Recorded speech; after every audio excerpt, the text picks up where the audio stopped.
Greetings and bienvenue, Midnight Crew. Thank you for returning to this broadcast, and welcome to new viewers joining us for the first time.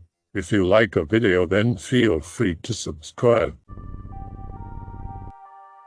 About a year and a half ago, casino machines get legalized outside of casinos in my state. Gambling cafes start popping up everywhere, essentially coffee shops that sell beer and wine, and have 5 casino machines per store to them, the legal limit. Be me, 21 and eager for a bartending job. I get a job at one of these places, a new one just starting up, owned by a woman named Deb. She and I were the only employees. She'd work mornings. I'd work nights, 7 days a week. I got paid above minimum, nice benefits, got overtime. Made it worth working alone for 10 hours every single day. Business was bad, though. After around 9 p.m., people stopped coming in. The people who did come in were either old ladies, middle-aged moms escaping their kids, or drunk people my age stumbling in just before close coming from a real bar, before stumbling to the 24-hour diner in the same parking lot as the cafe. I'd also frequent the 24-hour diner after I finished my shift. Essentially, I spent a lot of time alone. I could sit on my phone all day and no one cared, and the most rowdy of customers I'd get were guys asking what I was doing after my shift. That being said, I had to keep track of customers coming in and out, just keeping track of new customers. I got to know people's names because of this. An old woman came in often when I first started, named Phyllis. Old as dirt, didn't talk much. Ordered the same thing every time she came in and sat at the same machine, and played the same game for a few hours at a time. She always had money. I assumed it was her Social Security money, and she lived with her kids. She suddenly stops coming in. After a couple of weeks, a middle-aged, skinny, balding man with sunken eyes but a warm expression comes in and asks if I remembered a Phyllis and described her. Yes, she's a regular. Her friend said this was her favorite place. I'm her son. I'm trying to relive some of the things she did before she passed. She passed away last week. I wish we had talked more.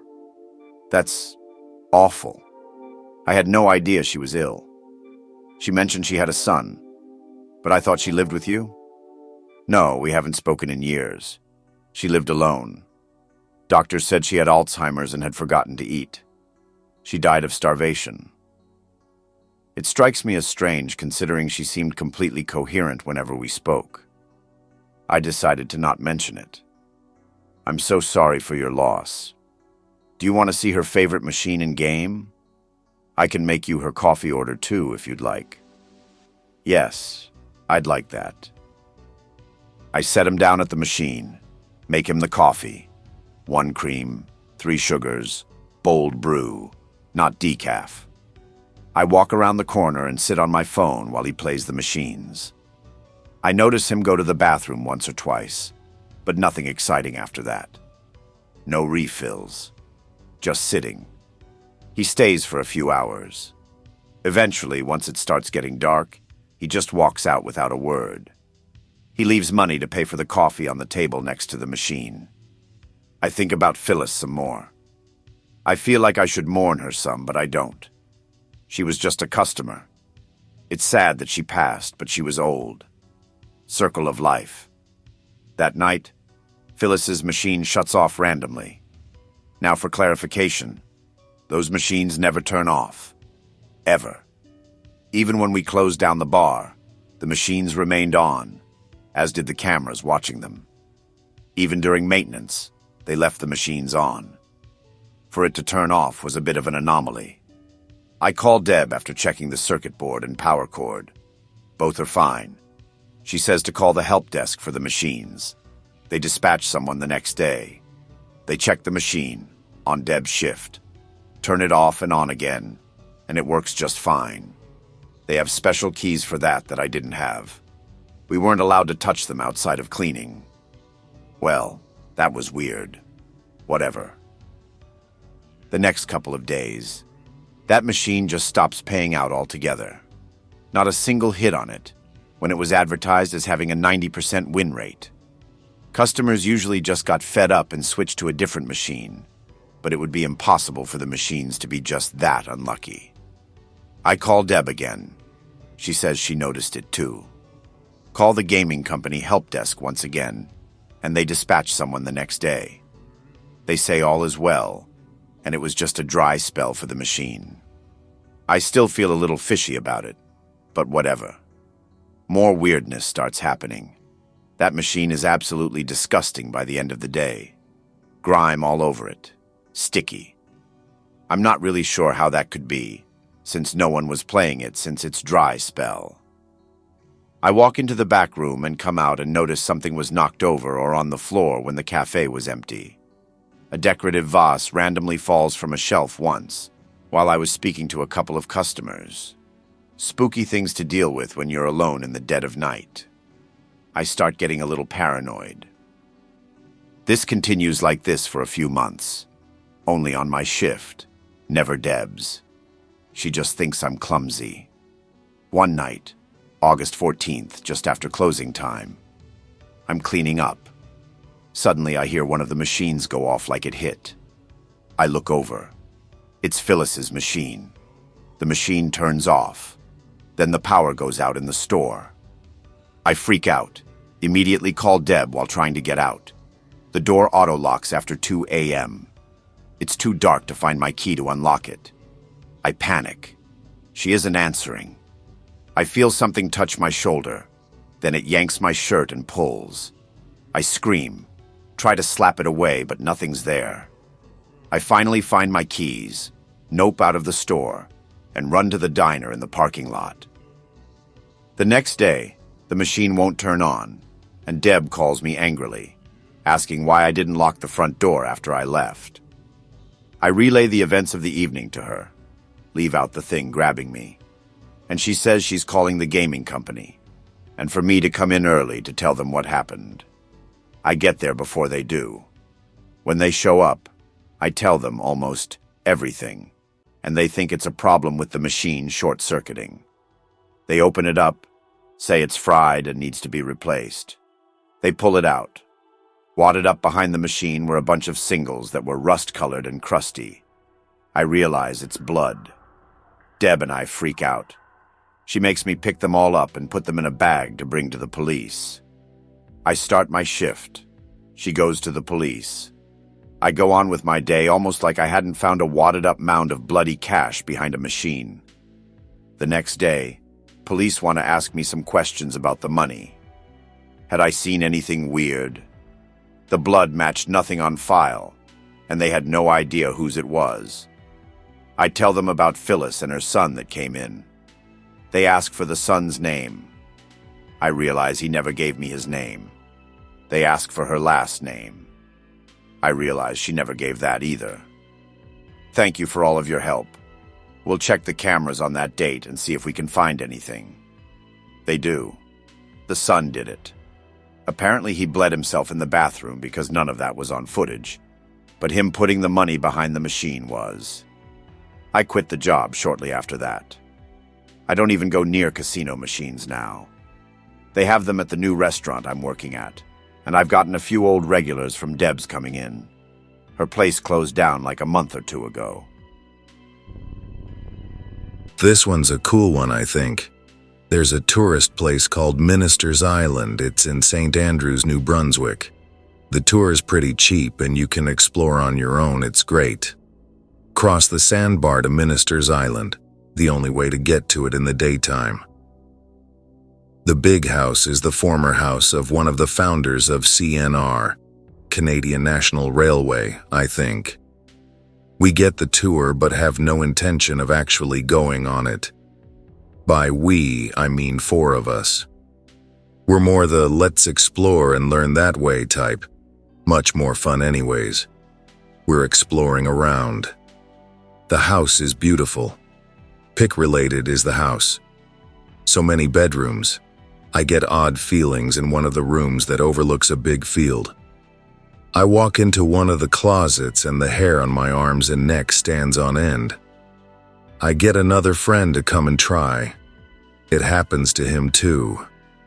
He sees a cubby hole and decides to squeeze through.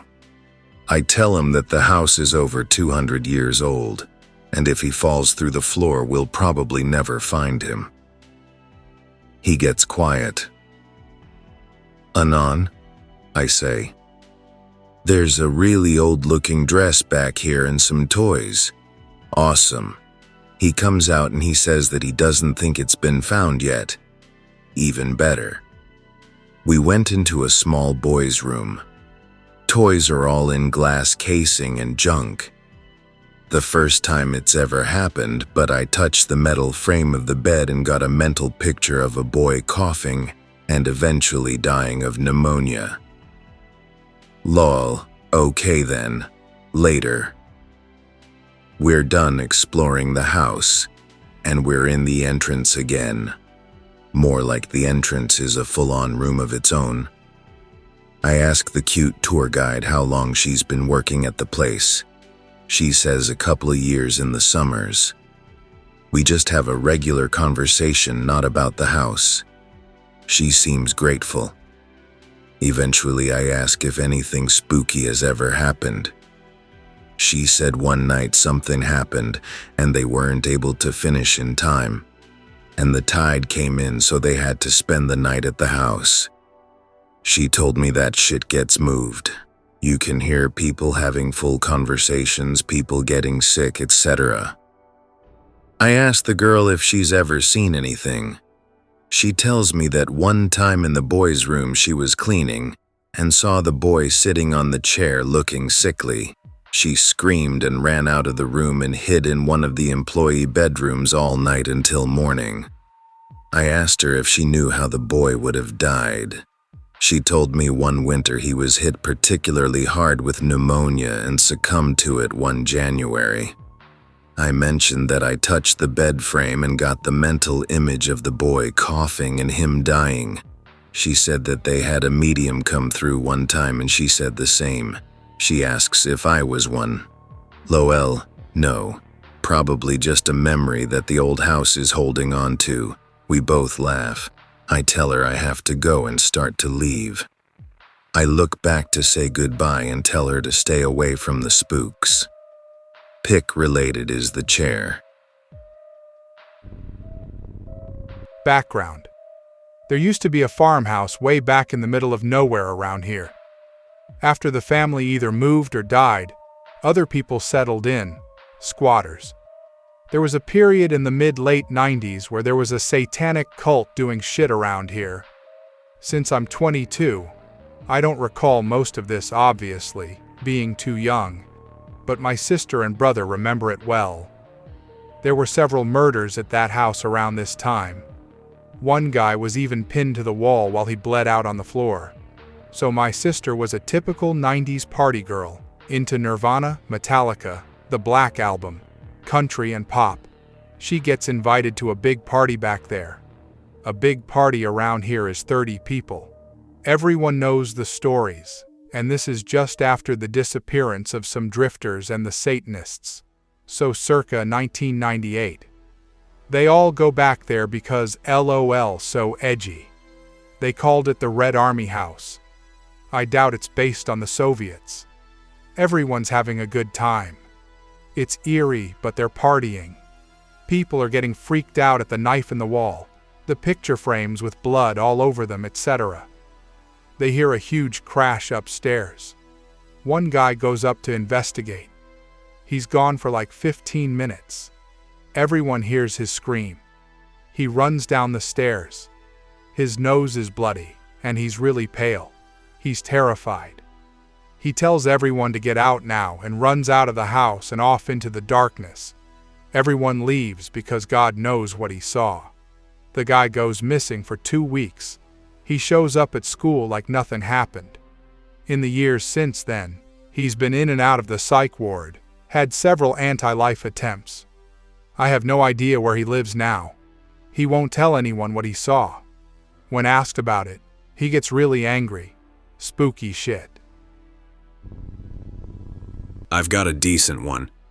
I don't post that often and I suck at green texting, so please try to tolerate me. Anyways, be 10 years old, living with my brother, mom, and her latest boyfriend.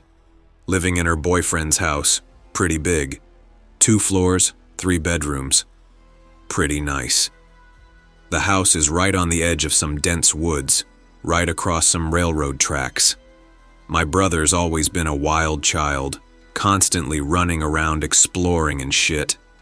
I was a hermit, spent all my days playing video games and shit. Still am. Basically, I didn't get to see the shit my brother saw. Wouldn't be interested in it anyways. Everything's going fine until a couple weeks into living there. My brother stopped going outside. Starts pissing the bed every night. Mom has to put plastic wrap on his bed. He never had this problem even once in his life. I can tell something's off about him. I try to ask him what's up. He tells me he sees this werewolf outside every day. He calls it red eyes. He says it's always stalking him, sometimes even chases him. He says it will even speak to him, telling him to come closer in this really garbled tone. Sometimes in our mother's voice, sometimes even mine. He sees it out our bedroom window, on the edge of the woods every night, just watching him. I get major chills, but I just assume he's trying to fuck with my head. Wouldn't be the first time, being my big bro and all. Later on, I start getting really concerned. His behavior isn't stopping, and all day he just seems genuinely terrified. I start looking for it every night, beginning to think it's real. I want to see it. I'm not that bright. One night, I finally get a glimpse of the beast. I'm just glancing outside and suddenly, right on the edge of the woods, I can't make out its body, but I just see these eyes, blood red, glowing in the pitch black night. I'm frozen. I can barely breathe. It's really fucking there. I tell myself it can't be real. I convince myself it's just a wolf. I don't know what wolf would have eyes like that high off the ground, but whatever. Stupid kid. I decide to see if it was really there. Maybe I'm hallucinating from lack of sleep. I glance back at the window. My heart stops. I looked away for maybe a second. This thing must be unnaturally fast. It's right there, face pressed up against the glass. Mind you, our room was on the second story of the house, so I was shitting bricks. So I just sit there, staring at it for what seems like an eternity. Those blood-red eyes, still glowering with pure hatred. No, hunger. I've already pissed the bed. Now I understand my brother's problem. Eventually, I succumb to exhaustion and fall asleep. I wake up the next day, soaked to the bone in a mix of sweat and piss. My brother woke up before me, so I ran off to find him and tell him what I finally saw. He's downstairs eating cereal. I told him what I saw. He nopes the hell out. He says he saw it too, but is really relieved to know he's not fucking crazy. We talk more on the details over food. He says it's either standing stark still or in a full-on sprint after him. It moves like a cripple, he says, shaking and twitching erratically, legs jolting and jerking like mad. And it speaks to him, but it never moves its mouth, only stares. Once he's done venting on how absolutely terrifying this thing is, we decide to go hunt it down, thinking numbers will scare it off or something. Later on, we ran off into the woods, with all the kitchen knives in our backpacks. We invited a few of my brother's friends as well, just in case we wouldn't be able to fight it off alone.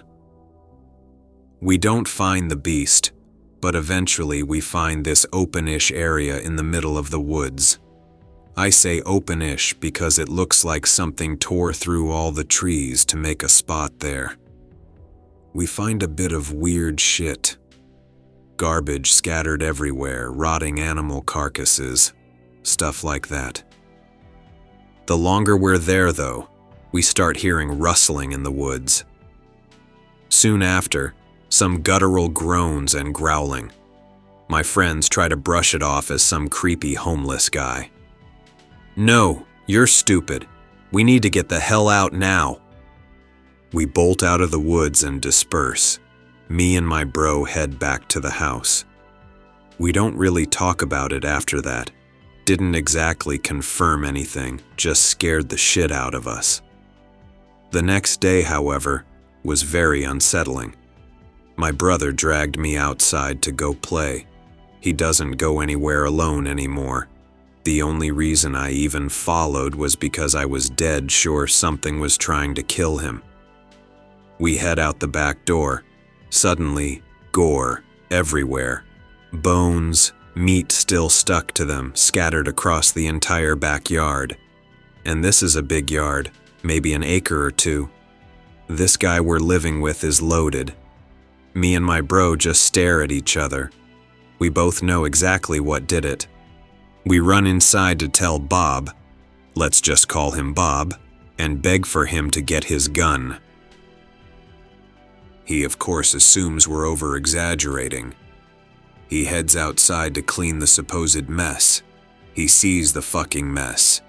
His face goes super pale. He tells us to go inside while he cleans. I ask him what could have done it, hoping he knows. He tells me it was a wild dog, not to worry about it. One dog? Hell no. He's bullshitting. He totally knows. Me and my bro stay inside for the rest of the week. We never really talked about it again until like 10 years later, well after moving out of that house. My brother says after that incident it started getting really bold. It knew he was afraid. It would follow him day in, day out, every second of every hour. Closer and closer, sometimes even inches away in broad daylight. Always telling him to come to him, help him. He still gets the shakes when he talks about it today, and we're in our 20s now. It still haunts his dreams. Fortunately, though, after we moved out, it stopped. I guess it couldn't leave that area. What makes it even worse, though, is that we've been talking about it a lot recently since we decided to get an apartment together. It still scares the shit out of him, maybe even more now. But we're pretty much convinced it was a skinwalker. It shared a lot of the common traits. Lanky, movements are really sketchy and unnatural, smelled really nasty. A real-life horror, and no one's ever going to believe us. Oh well, at least it makes for a decent scary story. Hope I'm not too late to the party. I'm not gonna Greentext because I'm on my phone and it's gonna take forever. The story goes like this. 2009 or 2008-ish, my two mates and I, David and Zach, were playing Xbox or having a LAN or some shit at Zach's place, being the hardcore 17-year-olds that we were. At about 2 a.m., we decided we'd walk to the Macca's that was about 40 minutes away, or 25 if we crossed through a graveyard. This graveyard isn't particularly old.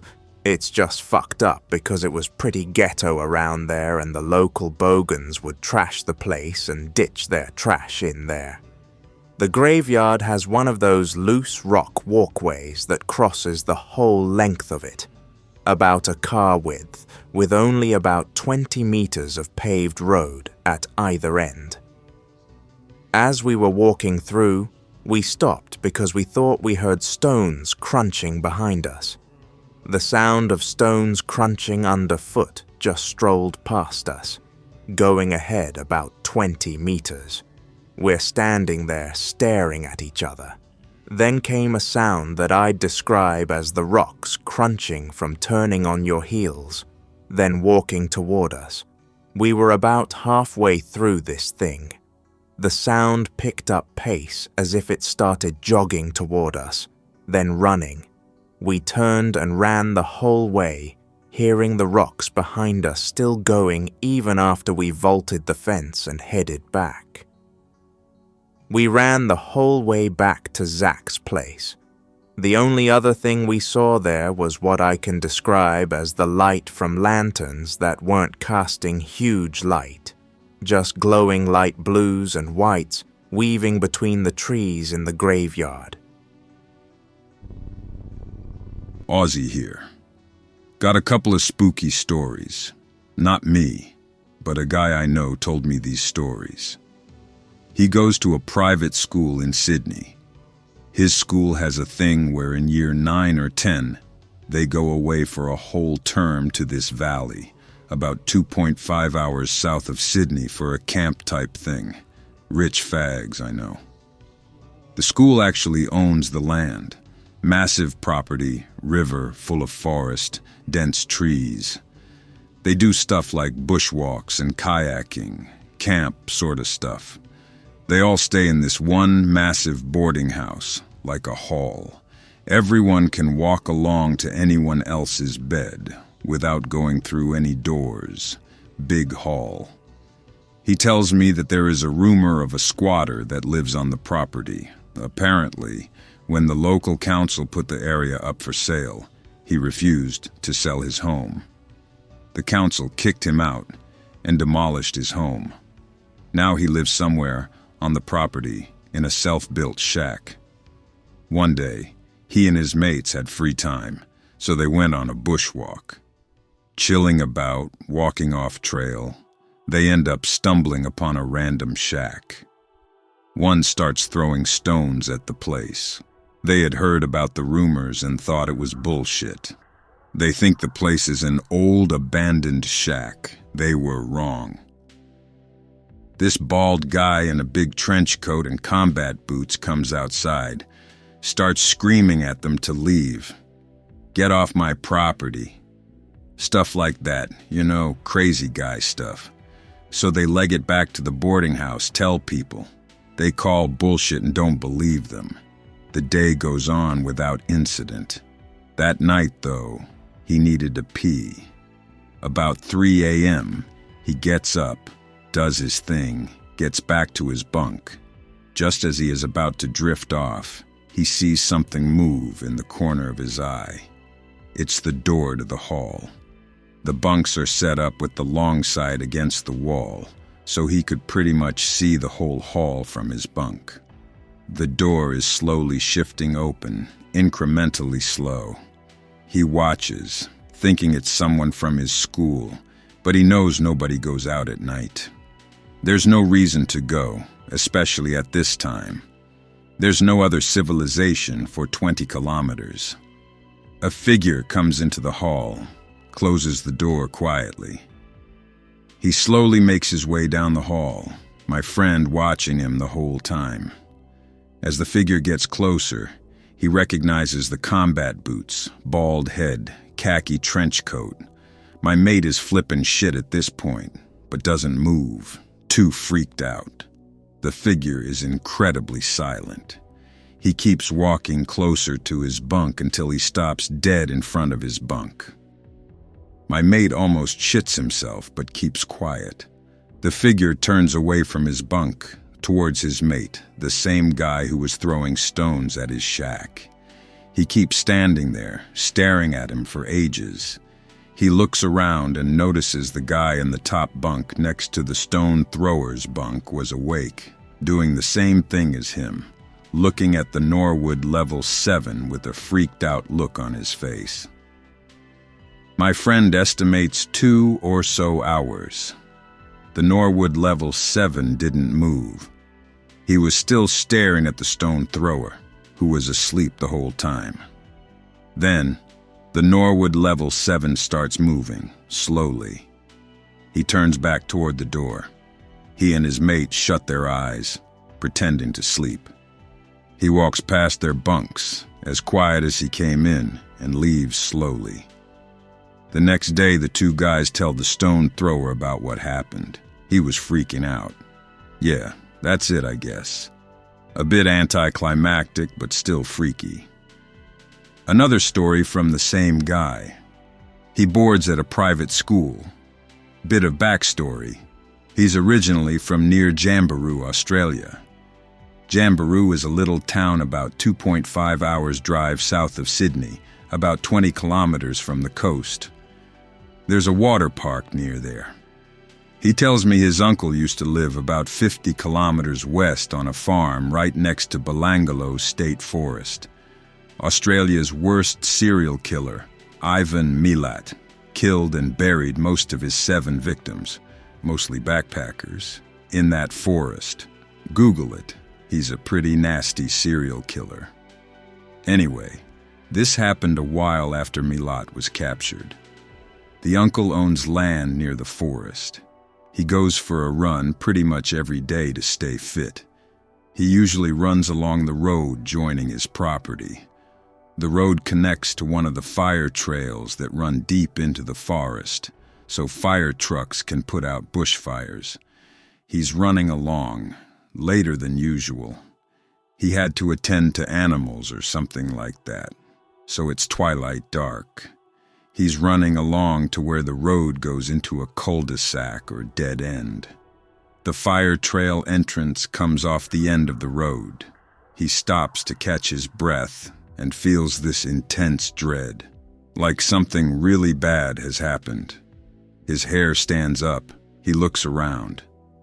Then suddenly this 20-something-year-old, blonde hair and fit girl comes sprinting out of the fire trail. She was screaming, "Run!" The uncle just turned around and sprinted. He had a head start, so he was in front. He stops running after 200 meters or so, turns around. Nobody there. He's seriously spooked. He reckons it's the spirit of one of Milat's victims, warning people not to go near the forest. Here's one. In 2 weeks, it'll have been a year. Walking home, it's late and my mum phones me up, wants to know where I am. Tell her I'm almost home, be around 10 or 15 minutes. I'm using the main road. Could wait for a bus, but I could be home before one comes. It was a Saturday. All the pubs were open and everybody was making a lot of noise, so I went across the field to get home quicker and to get away from the noise. When walking across the field, I noticed something. A new fence has been put up. Seems a bit odd, not gonna complain. I don't go that way anyway. I hear my name getting called in a voice I don't recognize.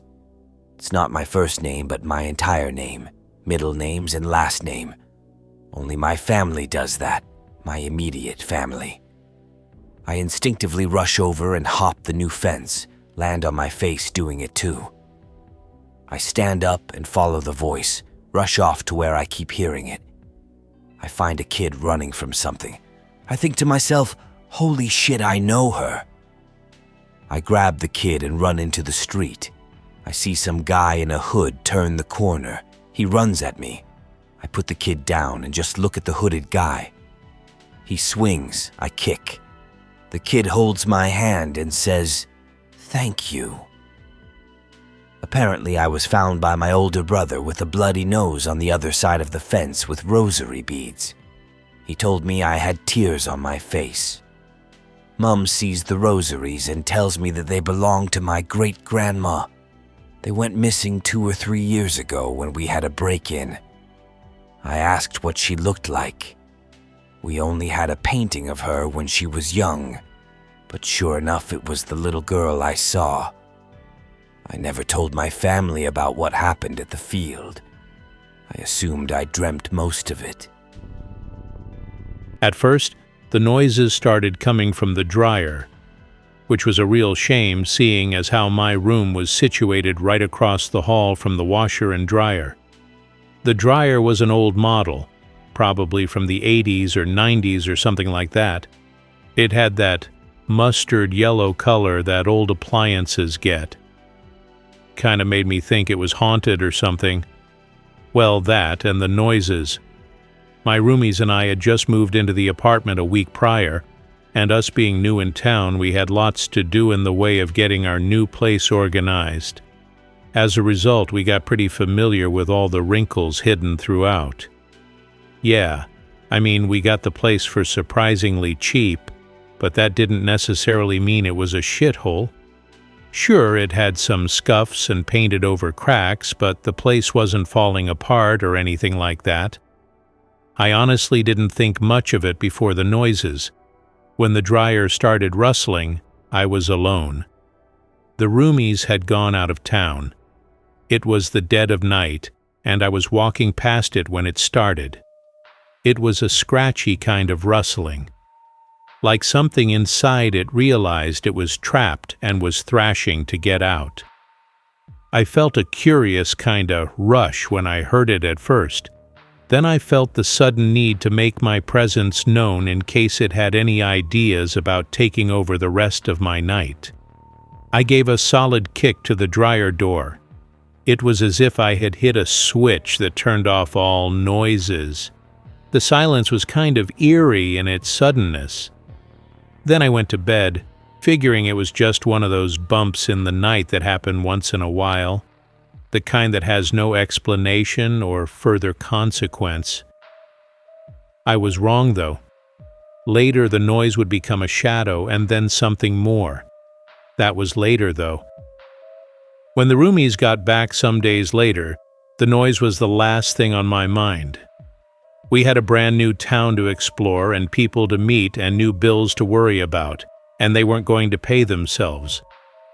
We quickly got to work making a living for ourselves, and the day-to-day of coming and going made the apartment less of a focus for the three of us. In fact, the only times we'd ever really bring up the apartment was when we had little issues come up. Jack's bathtub kept leaking, and there were strange black stains on the wall near the drain pipe. We'd have to talk to the landlady when we got a free moment. It was all a rather mundane routine. What's funny is that the routine was what made me stress out the most. I felt like I had left home and moved to this place to escape that kind of stuff, but it followed me like a lost cat that wanted to be fed. I ended up having a stress dream because of it. I crashed pretty hard one night after a long day of work, and right away I started to get the familiar vibes of a sleep paralysis dream. My body was restless, and as I closed my eyes, I felt myself as though I was completely awake. I was staring at the ceiling and breathing kind of heavy. It wasn't until a few breaths in that I realized my breathing was so heavy because of the thing on my chest. It was something maybe the size of a small animal. Then I heard a chirping sound. It was right in my ear, loud and aggressive. It wasn't mechanical. I started thinking, Jesus Christ, I have a giant cricket sitting on me. Then I woke up in a panic. The next day I couldn't shake it. It had that uncanny quality that most sleep paralysis dreams have, where they feel too real to be just a dream, but too dreamlike to have been real. I mentioned it to my roomies, and one of them, Charles, laughed about how he had been hearing cricket noises outside. Jack mentioned how crickets were all over the parking lot when he was coming in that night. Crickets are weird, we agreed. This happened to me a few days ago. I'm a university student. I go to a random party a few days ago. I come back home late in the night. A friend came back with me, crashing on my sofa because he has a lot of lessons in the later early morning. I learned how to sleep with all the lights on to avoid things I don't want to happen. I mean all the lights in the room. My friend complains about it, 'cause I've never told anyone except closer friends why I sleep this way. I turn off the lights and proceed to sleep, knowing something will surely happen. I had a nightmare right after I fell asleep. Someone was staring at me in my room on the side of my bed. I start feeling cold, uneasy feelings. Someone is touching my leg, rising slowly but firmly to my back and then my shoulder. I feel the pressure is way too real for a dream. I wake up. Pitch black, dead silence. But someone's still touching me and it's heavy as hell. I thought for a sec it was my friend who was taking a prank on me. Then I heard him snoring and sleeping loudly near me. I stand up as fast as I can and start looking around. Something darker than dark is staring at me for a second, then disappears. I knew this would happen. .txt. I go back to sleep again pissed cause I have to be up in a few hours, and this asshole decided it would be funny waking me. Dropping another story. A few days ago, walking by with friends late in the night. They're acting like morons, yelling out loud, swearing and laughing. Still kinda funny though. As we walk down the street, we see the entrance of a big parking lot, the ones with upper and lower levels. The only things visible is the light at the entrance. Inside is pitch black and echoing. My friends suddenly thought it would be fun to yell at the top of their lungs, swearing at anyone who might be in there. Yep, they were pretty drunk. I started laughing too, but suddenly I had the usual uneasy feeling that tells me something's really wrong. I looked inside the opening of the parking lot for a few seconds, then I saw it. Something white and shadowy with abnormally long legs, arms, and torso is staring at us. I can see it clearly, since it's a white shadow in the black. It's just staring at us, probably wondering what the fuck we're doing. I look at it for another few seconds. It was like a blurry pic with a vanishing silhouette. Eventually, I decide I've had enough of this bullshit. I call back to my friends and tell them to stop because there might be security guards or some bullcrap near us. As they walk away, I try to look again at that thing, but it's gone. I probably spared them a good spook that night. I light a cig and keep my eyes open for the whole night. 2008 or some shit. My brother used to ride BMX and was on a team. He used to be really good, had a coach devoted to helping him get better and better. Let's call him Bob. Really old-fashioned guy. He would scorn my brother if he smoked pot or drank, which he did a lot. The old man dies of cancer at some point. The next day, my bro is getting fucked up out of depression, smoking hella weed, drinking a whole bottle of vodka. At some point, a trophy flies across the room and smacks the bottle out of his hand. My bro is noping too hard to care about the spilled alcohol. It was almost empty anyways. He runs the fuck out of the basement, tells me what happened. I believe him. I've seen too many spooks to not believe. Eventually, we stop being sticks in the mud and start partying with my bro. We start seeing this a lot too, almost every time we smoke. So do other people, anyone who partied with us. It becomes a popular topic at our house. Pretty funny, since shit only gets thrown at my brother. Eventually he gets annoyed enough to contact him through a Ouija board. He sets up candles and shit, asks to talk to him. The conversation basically goes like this: leave us alone, please pass on. No. Why? Idiot. Stop smoking. BMX, my brother nopes. He says no, fuck you. The biggest trophy in the room gets flung at his head. My brother punks out and runs upstairs. I say goodbye and reset the Ouija board. It attacks him every day afterwards. I laugh respectively. Dumbass, you should listen to him. No. He keeps partying. Eventually Bob gives up on him, leaves him alone most of the time. Except when he gets super fucked up. Still funny as hell. It still bothers him today. He's pissed off at his dumb ass. I hope that you enjoyed tonight's broadcast. If you enjoyed tonight's story, then please subscribe to the channel, as more Greentext will appear daily. A new broadcast will appear when the clock strikes midnight Central Time.